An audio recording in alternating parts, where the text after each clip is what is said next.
Good morning. It is Sunday, November 22nd. Woke up this morning, got a little editing work done before heading out the door for church.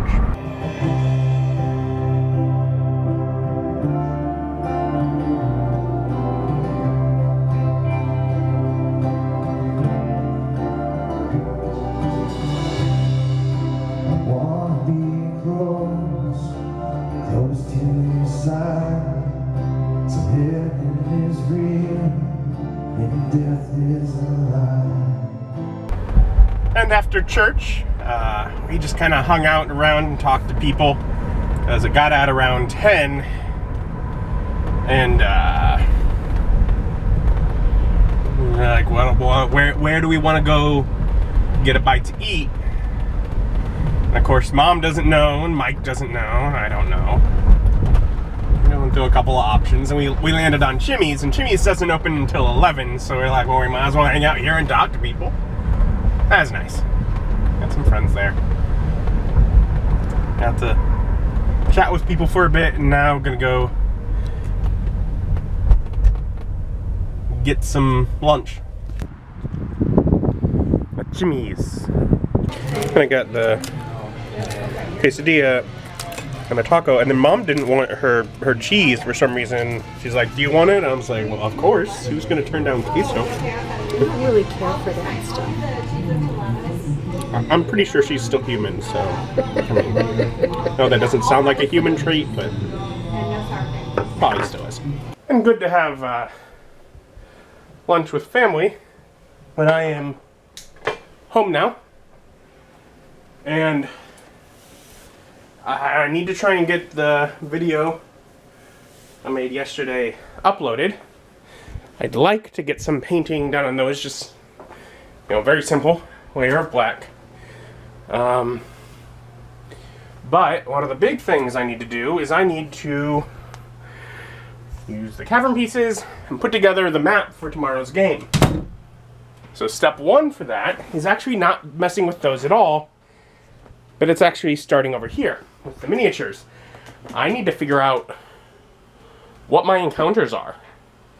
So I'll go through miniatures, figure out basically what they're going to be fighting, and that way I know what I'm making spaces for. Like, are they fighting creatures that need lots of little areas to hide and move around, or big creatures that need wide open area to move around in, or who knows?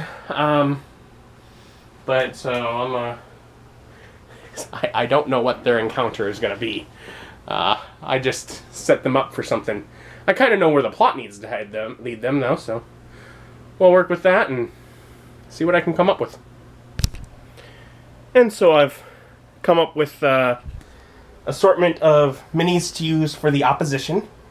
And this will be a very difficult encounter. So we'll call it. Really, it's like 6 or 7 encounters, but because they're all in one environment, it's possible, depending on how they do things, for them to aggro the next room into the previous, etc. So they might end up without space to fight beforehand. And they've already done some fighting from where they're at. So I need, as I'm thinking about this, it's like, okay, so I need at the very least to give them a spot where they feel comfortable early on to maybe get a place to hide and try and take at least a short rest. Let them recuperate some of their strength as needed, in case they want to do that. For one, the challenge ratings are already high, and I have given a number of magic items. I mean, they were saying, like, hey, we wish we could, you'd give us some more magic items, and, well, the easiest way to give them magic items is for them to fight people that have magic items. So, there's one spellcaster. Any more than that just seems too difficult for me to have to run, so I was like, I'll do one. So between selecting the minis, which probably took the first hour, and building the map, This has taken about 4.5 hours. It did finally get me to go ahead and start the trial for the premium on Spotify. Didn't take too long for me, like, I am sick of these commercials. But I have built a map that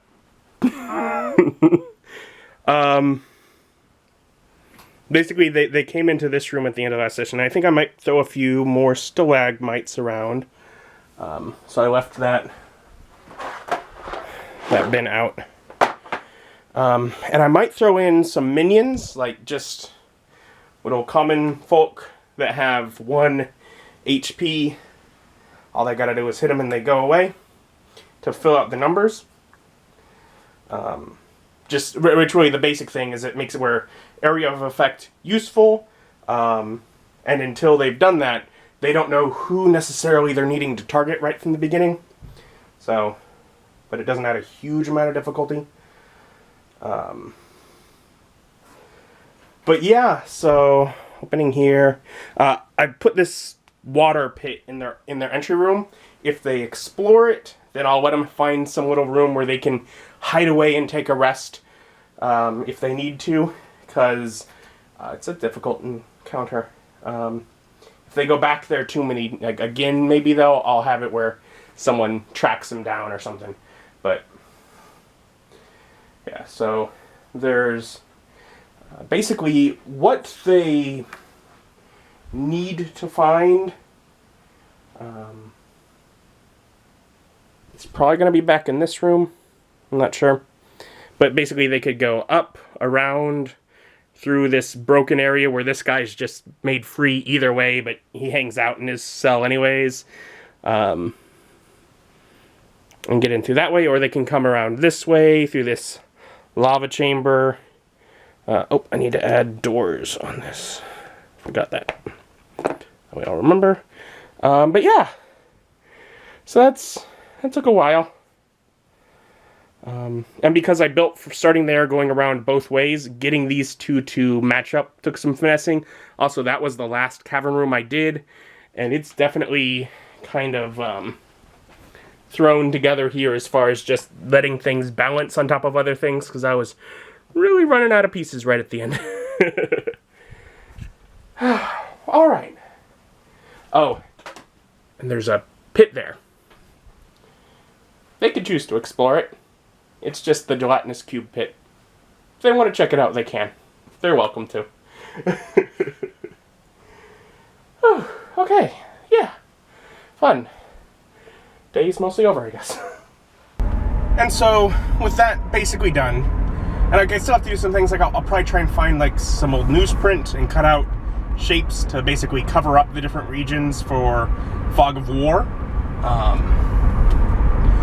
So, you know, there's a little bit more to do, but I mean, I have my breaks during work tomorrow, as well as like an hour and a half after work tomorrow to finish setting up little things like that, or if I do want to add minions or any of that kind of thing,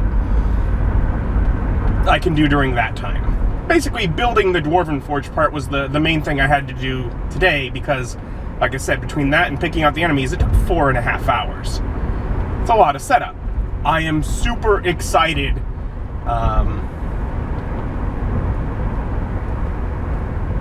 you know, to get to play the game with my buddies. That's to show off what I built,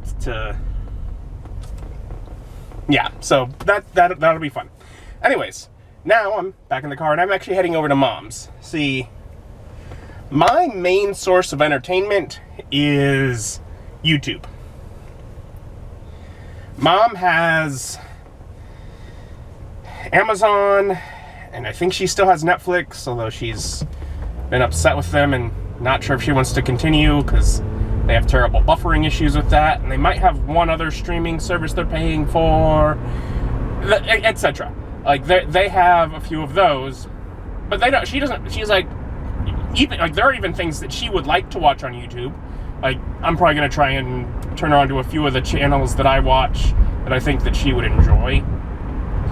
But there are others that are just, you know, various pastors and such that she follows and has to try and find their content, that if she could just figure out how subscribing to a channel worked on YouTube and have access to it, she could just enjoy it when it was available. So I'm gonna go over and help her get YouTube set up, probably both on her phone and her TV. And so I spent a couple hours hanging out with Mom, which we also just talked for a while, so that was nice. But I helped her with setting up YouTube. First by going through and just unsubscribing to channels that she was like, oh, I watched one video from them, maybe I bumped the button for subscribe. I have no intention of watching any more of their stuff, which there were like at least a dozen channels like that. But she only was subscribed to maybe 24 channels, so it was half of what she was subscribed to. Or ones that she's like, oh yeah, I don't intend to watch any more of their stuff. So I got rid of that, and I added a couple channels that I thought either her or Mike would like. And I showed her basically how to use her subscription feed, as opposed to just going to either search or hoping it was going to be the first thing on the front page, which were the only options she knew before. I was like, if you subscribe to channels, then there's this whole section called subscriptions, and you can click on it and it will just show you what the most recent videos from the channels you're subscribed to is. And that is how I use YouTube. So basically just showed her how that works to help her figure it out, because it's basically finding out she had no idea that there was a subscription feed. I'm like, oh, that is why you think it is difficult to find what you want on YouTube. You aren't going to the page where it gives you what you want. Duh. Anyways, set up for her, and for helping with that, she made me a milkshake, which is nice. I've always liked milkshakes. There was one year in high school I had one every morning for breakfast. Was that the year that my weight problem got worse? Might have been. Anyways, I don't get them at all anymore because I don't have a blender. But she does, so I was like, hey, can you make me a milkshake? So that was nice. Now I'm gonna head home. Finished scheduling the Tasha's video, so that's ready. This year's Jade Kingdom videos are done. And then pulled out my art supply little bag, and I cut up some newsprint. So they're starting in this room, and they can see enough to see even there's a hole in there on this way. Just because I want to make sure that they notice they can go up. So they know at least two options, and if they want to explore through the water, they can. They may not think of that as an option. It is. But all the other ways are covered up and lightly taped down. So I'll just have to remove the cover, stand up a few miniatures, and then some of them turn on some lights. And they're in the room. So, yeah. That's very fun, very fun.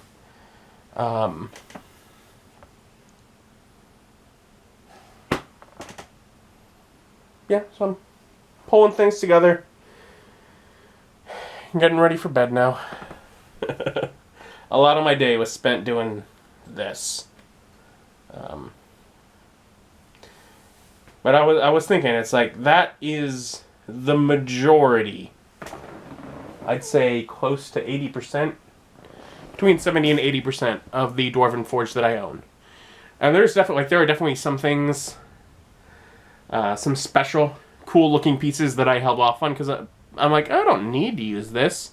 And why use it now if I have enough cool showy stuff in this, and I can save a cool showpiece for another build later on.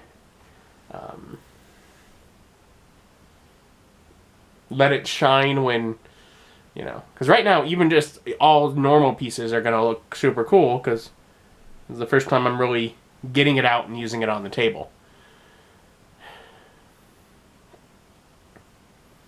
Fun.